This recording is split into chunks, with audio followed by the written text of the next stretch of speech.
Prezident saylovlarda halkın setlerini oğurlan Kezzap, kakası tarafından Türkmenistan'ın prezident vazifesini Sovet hükmüne alan Türkmenistan'ın bir kanun prezidenti Serdar Berdimuhamedov sözsüzden aydıverin.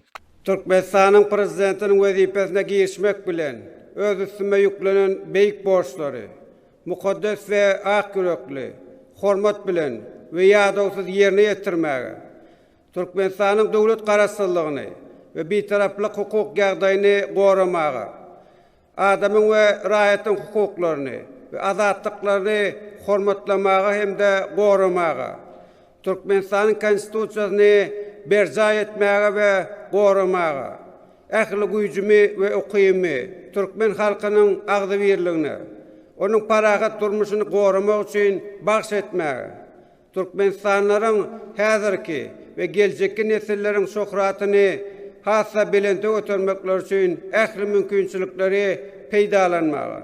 Türkmen halkına vefalı ve doğrusul hizmet edecektirme davaralı kasam ediyen.